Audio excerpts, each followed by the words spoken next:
Good evening, everyone, and welcome to the Calm Collective. Tonight, we continue with our special focus on what's happening over in the Ukraine. Some of you may have friends and contacts over there who are telling you some of the inside story. And it's, of course, not remotely pleasant. And what we do here each week is that we know we can do something. We can come together with our hearts and with our thoughts. And for 10 minutes, set an intention where we can truly feel like we're doing something. And we know that that reaches all the way over there, because there is no there when we have our hearts joined together. So tonight we were especially looking forward to welcoming Sawat Tasneem to share with us. Unfortunately, she's having quite a lot of technical difficulty. She's been in and out, and it's just not working for her. Hopefully we'll get to catch up with her at the end. But we do have our very special friend, Bishop Philip Huggins, and we asked him to come in early, and he's here, and he's going to share with us some thoughts tonight. Philip's an Anglican bishop and a long-term meditator. With friends, he has just published a book on forgiveness, encouraging the choice to heal and not to harm. It's on the website of the Australian Centre for Christianity and Culture.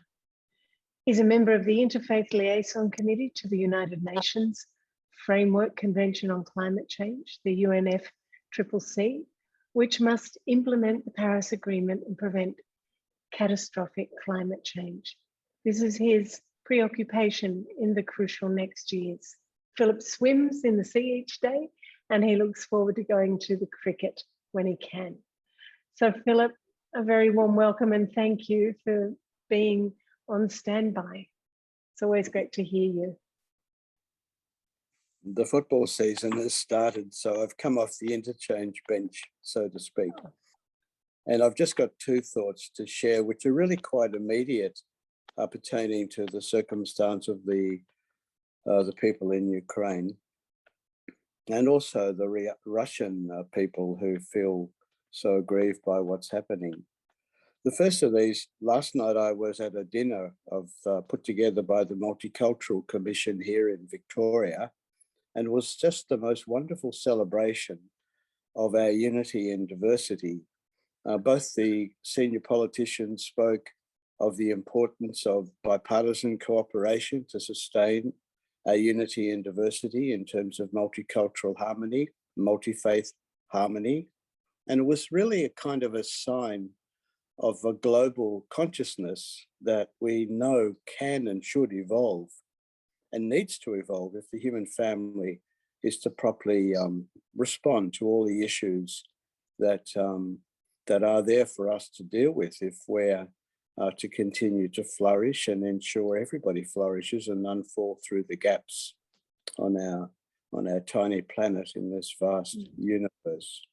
But it was a marker of really what's been achieved by grace and good intelligent leadership and goodwill, and sort of spoke of a role that Australia can play as a sign of hope in the global family. Not to say we're perfect by any means, and we know what we've achieved, and we need nevertheless to be very careful with, to keep nurturing it, sustaining it with care and compassion and humility. But it was a great celebration, lots of dancing, lots of laughter, fun. The second little reflection, this evening I was at a prayer service in St. Paul's Cathedral for the Ukraine circumstance, and there are a number of folk from the Ukraine diaspora at the service in St. Paul's Cathedral. It was quite a poignant service, as you'd expect.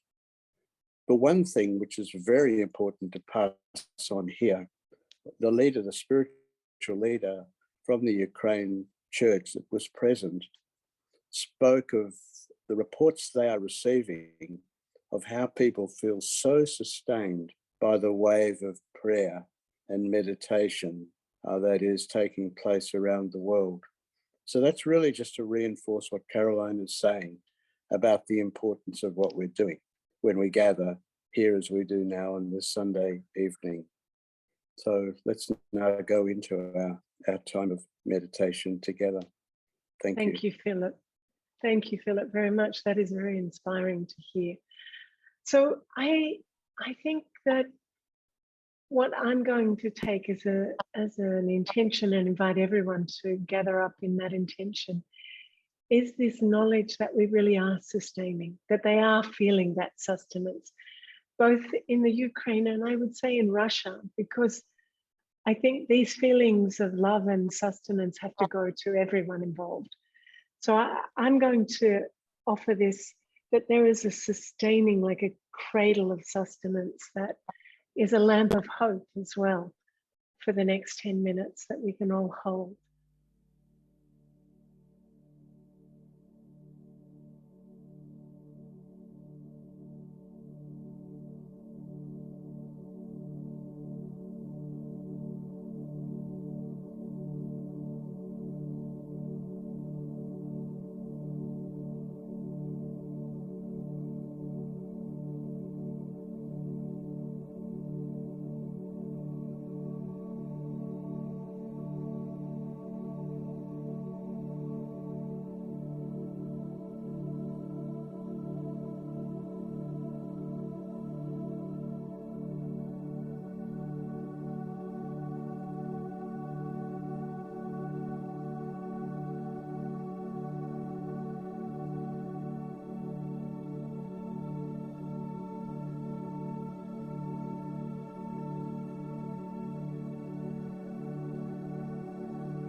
Thank you, everyone.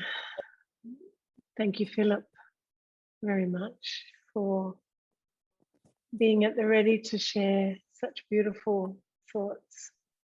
I found the intention incredibly moving, actually. Yeah.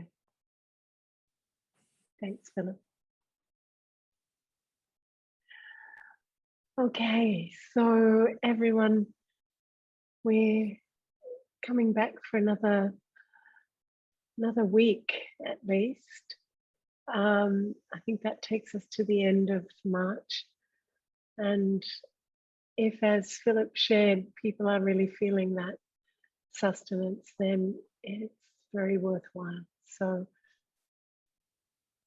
we look forward to seeing you this time next week. There you are, Philip. Thank you.